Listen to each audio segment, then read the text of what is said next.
There is an ancient road that winds through the mist of our collective memory, a dirt path where a wooden cart is hurtling forward, rattling violently over stones and roots. It is moving too fast. In the back of this cart sit two men. One is sober, alert, his mind sharp as a blade. The other is drunk, his spirit soft, his consciousness floating in a haze. Suddenly, the cart hits a deep rut and tips. Both men are thrown into the hard, unforgiving earth. The sober man, seeing the danger, stiffens. His mind calculates the angle of impact. His muscles lock in a desperate attempt to control the chaos. He hits the ground rigid, and his bones shatter. He is broken. But the drunkard? He does not know he is falling. He has no fear, no calculation, no resistance.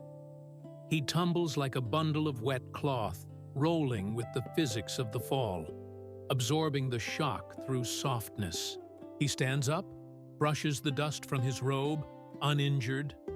This is the parable of the drunken man, as told by the old sage Zhuangzi. But do not mistake the moral here. It is not a praise of alcohol. It is a praise of wholeness. The drunkard was unhurt because his spirit was not separated from his body by the jagged edge of fear. He did not fight the gravity. He became the gravity. The sober man was broken not by the earth, but by his own resistance to it. He tried to survive the fall, and in trying, he ensured his injury. My friends, look at us. Look at the way we live. We are all falling from the cart. The pace of our modern world is that rattling carriage, moving faster than our souls can bear. But we are the sober man. We are stiff with anxiety. We are bracing ourselves against the next email, the next crisis, the next bill, the next notification. We walk through our days with our shoulders hunched, our jaws clenched, waiting for the impact. And because we are so rigid, because we are trying so desperately to hold it all together, we are breaking.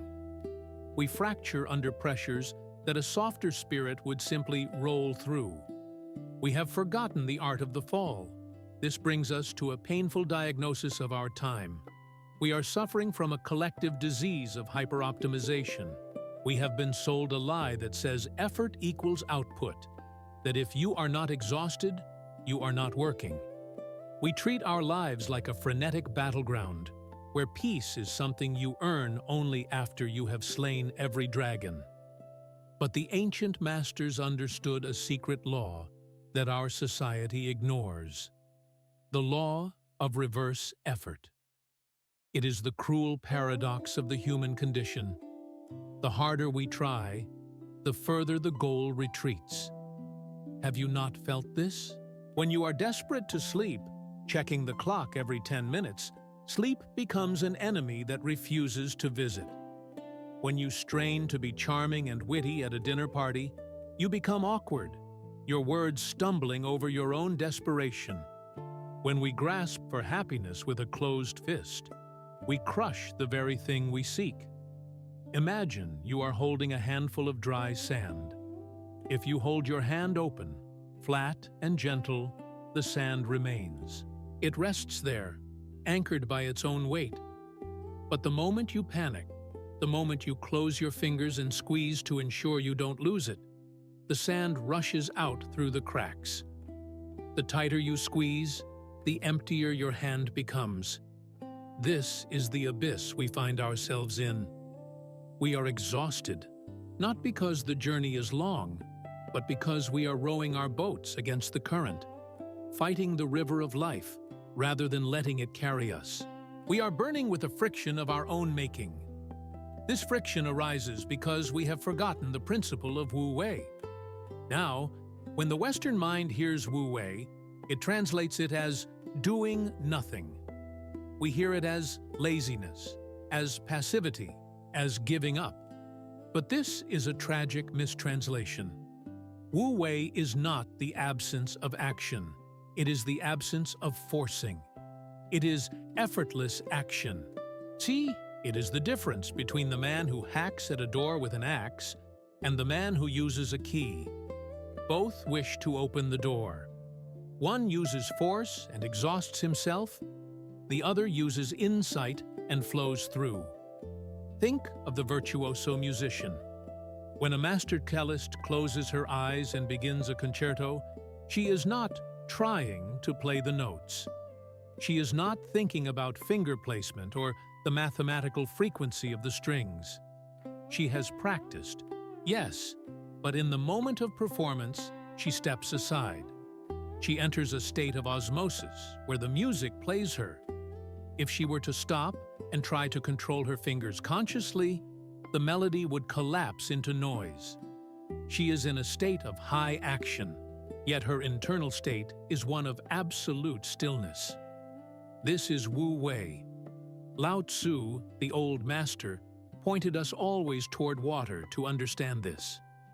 The supreme good is like water, he whispered. Water is the most yielding thing in the world. It adapts to the shape of the cup, the riverbed, the hollow. It never argues, and yet, over time, water cuts through solid rock. It dissolves the mountain not by attacking it, but by flowing around it, by being patient, by being soft. How often do we do the opposite? We meet hardness with hardness. When a colleague at work is aggressive, or a family member is stubborn, we stiffen.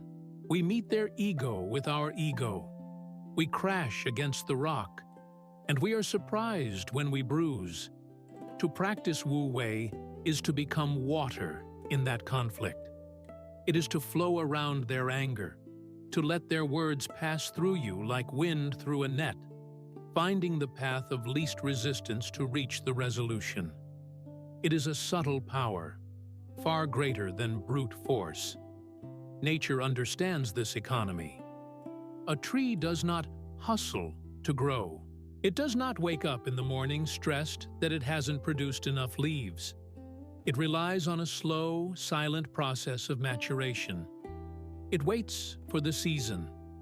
It drinks the rain when it falls and rests when the sun sets. And yet, look at the forest. Everything gets done.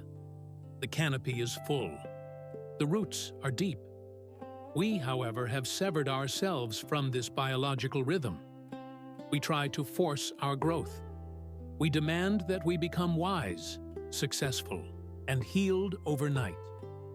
We treat our souls like machines that can be overclocked, rather than gardens that must be tended. We work 12 hours a day with resentment, grinding our teeth, producing work that is heavy and lifeless. Imagine if we worked 6 hours, but from a place of inspiration and flow. The output might be less in volume, but it would be infinitely more fecund in value. We must learn to hoist the sail and let the wind of the Tao move us rather than breaking our backs at the oars. But there is a trap. Even if we understand the flow, we are often kicked out of it by a single poisonous habit: attachment. This brings us to the anxiety of the archer. Chuang Tzu tells us of an archer who is shooting for a prize. When he plays for clay shards, worthless little tiles, his skill is supreme. His hand is steady, his eye is clear, his breath is deep. He hits the bullseye every time. But then the prize is changed. He is told that if he hits the target, he will win a buckle of solid gold. Suddenly, the same archer, with the same bow and the same skill, goes blind. His hands shake. His breath becomes shallow. He sees 2 targets. He misses. Why? His skill has not changed, but his mind has split. He is no longer focused on the drawing of the string. He is focused on the gold. The need for the prize has drained the power from the action. He cares too much. He is trying to win, and in doing so, he has guaranteed his loss. Does this not sound like the story of our lives? We call this the spotlight effect. We enter a meeting, a first date, or a creative project, and instead of simply being there, we are obsessed with the outcome. Will they like me? Will I get the promotion? Will this video go viral? Will I look foolish? This internal chatter creates a resonance of fear that disturbs our natural ability. We become awkward. We stutter. We try to be cool, which is the surest way to be uncool. The ancient wisdom here is terrifyingly simple, yet difficult to practice. You have the right to the labor, but not to the fruits of the labor. This is the transfiguration of our work ethic. To find peace, and paradoxically, to find high performance, you must separate the action from the result. You must draw the bow with all your love, with all your attention, focusing entirely on the tension of the string and the posture of your body, and you must completely forget the target. If you are creating art, create it, because the act of creation feeds your soul. If you are loving someone, love them because your heart needs to give, not because you are bargaining for their affection. When we act for the likes, for the applause, for the validation, we are slaves to the external world. We are the archer shaking in fear of losing the gold. And here lies the great paradox of success. The world is attracted to those who do not desperately need it. Think of the most charismatic person you know. They are usually the one who seems willing to walk away. They are anchored in themselves. In negotiation, the power always belongs to the person who needs the deal the least. When you detach from the outcome, when you stop grasping at the gold buckle, your hand steadies. The noise dissipates. You become dangerous in the most beautiful way.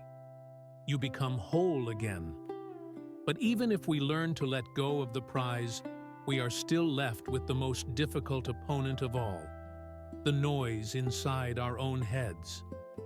We must address the state of our minds. Imagine, if you will, a glass of water that has been scooped up from a riverbed. It is thick with mud, swirling with debris, brown and opaque. This is the state of the modern mind. We are filled with the silt of information, the debris of past regrets, and the dirt of future anxieties. We cannot see through it, and because we cannot see, we panic. Now, consider this question, posed by the old masters. How do you clear the muddy water? Our instinct, born of this frenetic age, is to do something. We want to fix the mind with the mind.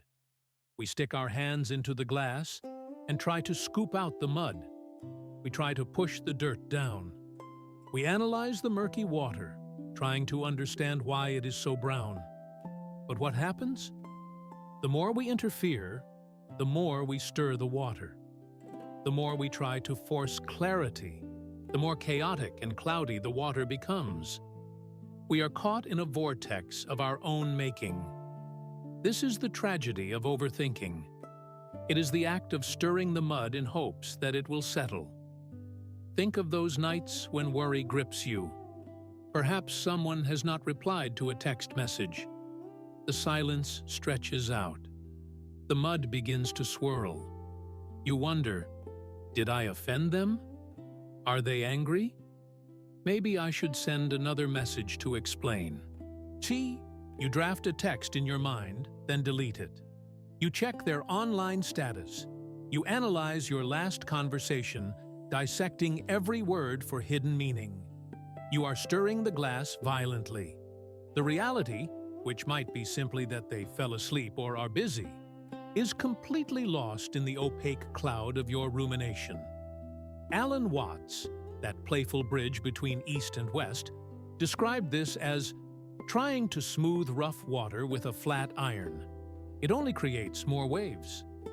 The Taoist solution is terrifying to the ego because it requires the one thing the ego hates. It requires us to stop. Who can wait quietly while the mud settles?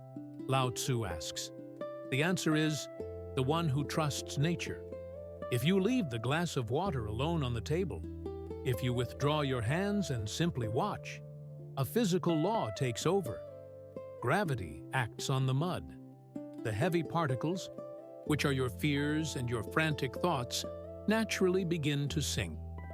Slowly, without any effort from you, the upper layer becomes clear. The sediment finds its place at the bottom. This is the art of leaving the mind alone. The mind is a self-correcting system.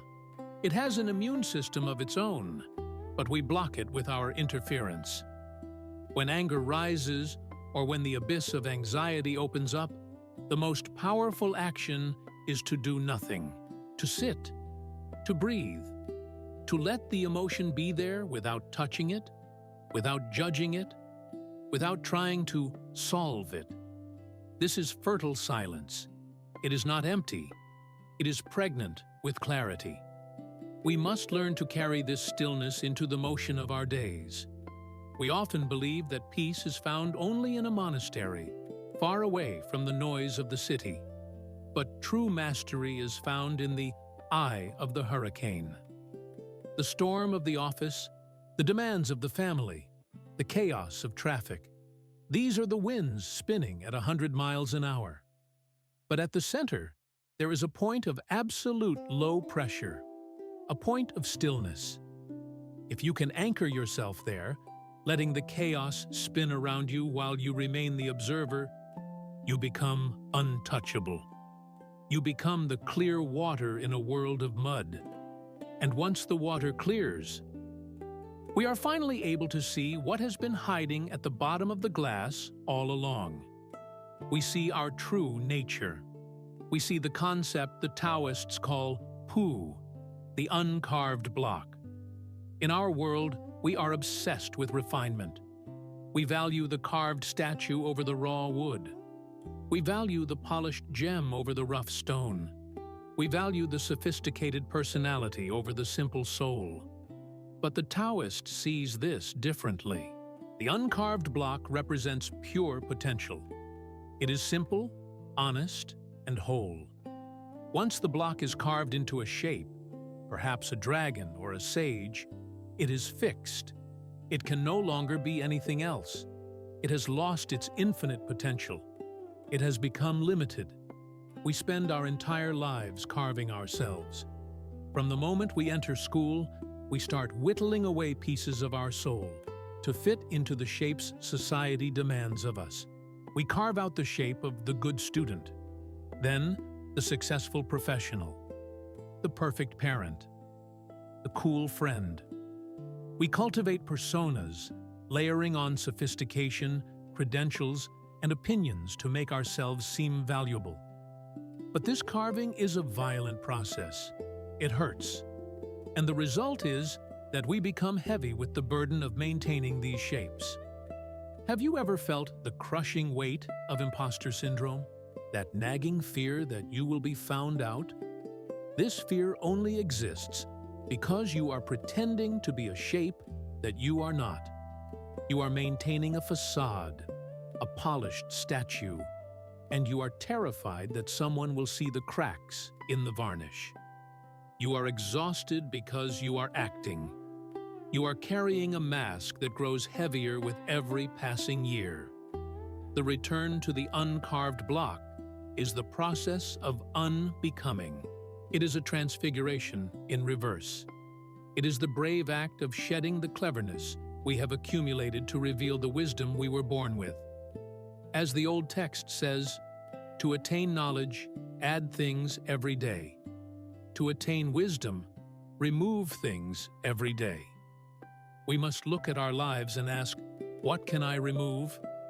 This is not just about decluttering your closet, though that is a start.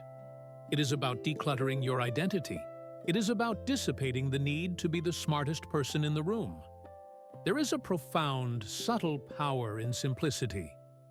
Think of the beauty of a raw, solid oak table compared to a cheap plastic desk painted to look like wood. The plastic is trying to be something it is not. It is fragile and hollow. The oak is simply itself. It is robust. It ages beautifully. It has nothing to hide.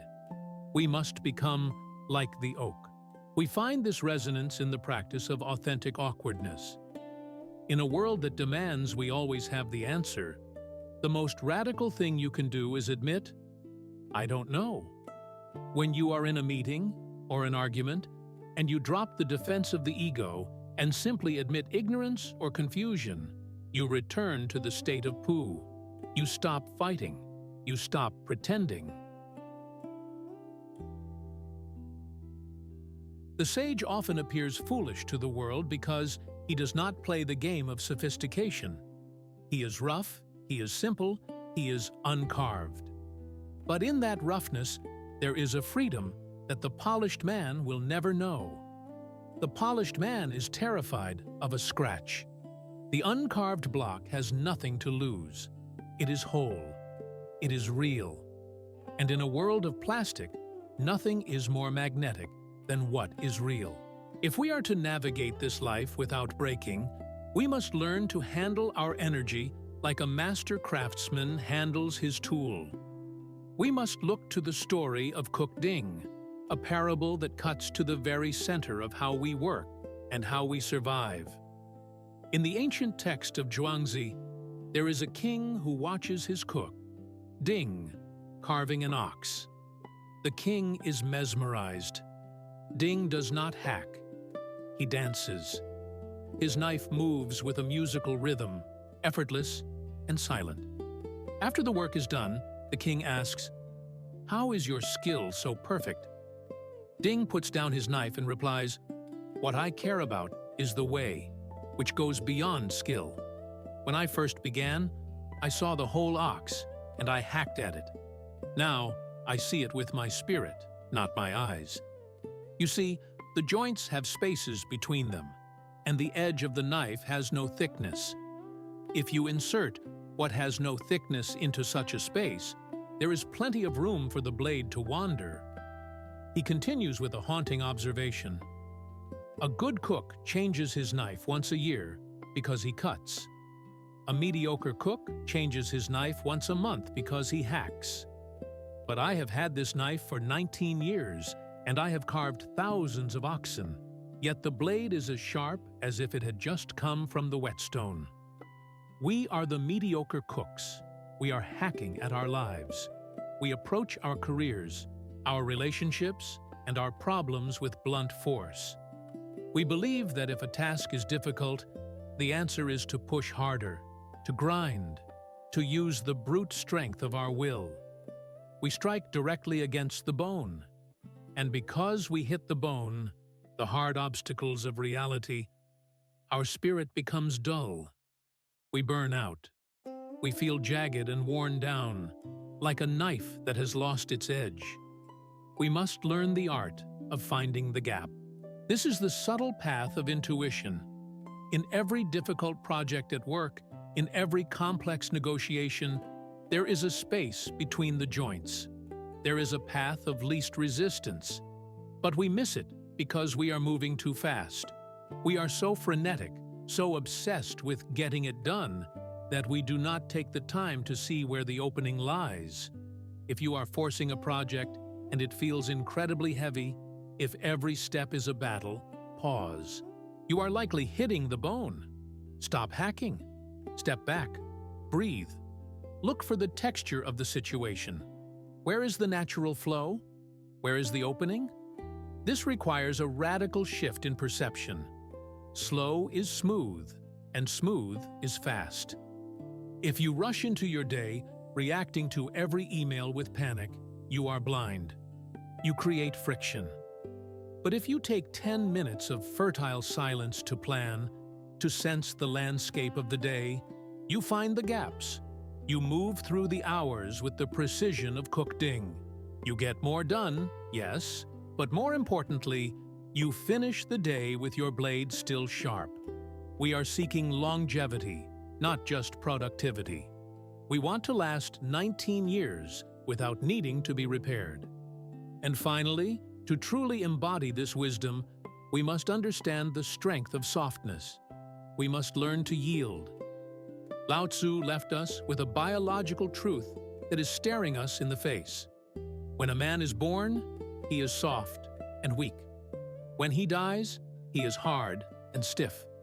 The 10,000 things, the grass and trees, while they are alive, are soft and supple. When they are dead, they are dry and brittle. Therefore, the hard and stiff will be the followers of death. The soft and yielding will be the followers of life. Look at your own mouth. Your teeth are hard, they are rigid. And because they are rigid, they will eventually decay and fall out. Your tongue is soft. It is fleshy and pliable. And because it is soft, it will last your entire life. We have been taught that strength means rigidity. We are told to stand our ground, to be unshakable, to be tough as steel. But in the metaphysics of the Tao, this is a lie. Rigidity is fragility. Imagine a violent storm sweeping through a forest, a vortex of wind and rain. The mighty oak tree looks at the wind and says, "I will not move. I am strong." It braces its trunk. It fights the wind. And because it fights, the pressure builds until, crack, the oak snaps in half. It is destroyed by its own pride. Next to the oak grows a willow tree. The willow is humble. When the wind howls, the willow says, "I will go with you." It bows low, touching its branches to the earth. It yields completely to the force of the storm. And when the wind passes, the willow springs back up, unharmed. It survived because it did not resist. How do we apply this osmosis of the willow to our brutal modern reality? Consider the economic crashes, the layoffs, the sudden changes of fortune. The rigid person, the one who identifies strictly as the manager, the provider, the success, panics when the wind changes. They fight the reality of the loss. They break. The flexible person, however, bends. They accept the change not as a defeat, but as a movement of the weather. They adapt. They reinvent. They survive because their identity is not calcified. We must practice a kind of judo of the mind. When someone criticizes you or attacks you with words, your instinct is to block, to defend, to argue back. That is hard on hard. It creates a collision. Try instead the way of the willow. When the criticism comes, accept it. Say, "You might be right. You have just pulled the rug out from under their ego. You have dissipated their attack by refusing to be a solid target. You have won by surrendering." Surrender, in this sense, is not losing. It is simply stopping the war with reality. It is acknowledging that the current is stronger than your arms. When you stop fighting the inevitable, be it a breakup, a failure, or a loss, you stop drowning. You begin to float. We have traveled a long road together, from the rattling cart on the ancient road to the silence of the uncarved block. And all of these paths lead to a single, transformative realization. You are not the general of the universe. You are not required to hold the world together with your tension. The ultimate cause of our anxiety is the ego trying to play God. We believe that if we stop worrying, the plane will crash. We believe that if we stop trying, our lives will fall apart. But this is the illusion. Trying harder is a contraction. It is a closing off.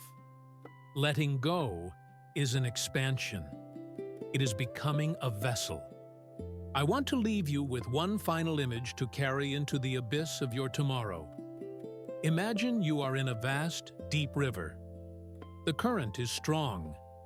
For years, you have been trying to swim upstream, thrashing your arms, swallowing water, exhausted, terrified that if you stop swimming, you will die.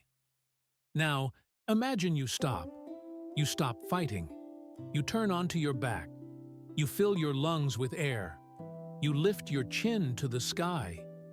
What happens? You do not sink. The water holds you up. The same current that was your enemy becomes your carrier. You are moving faster now than you ever could by swimming. But you are at rest. You are watching the clouds pass overhead. You are being supported by something much larger than your own small will. This is the transfiguration. This is the secret. Stop trying to swim upstream. The river knows where it is going. Your only job is to keep your head above water, trust the flow, and enjoy the view. Safe travels, my friend. Flow like water.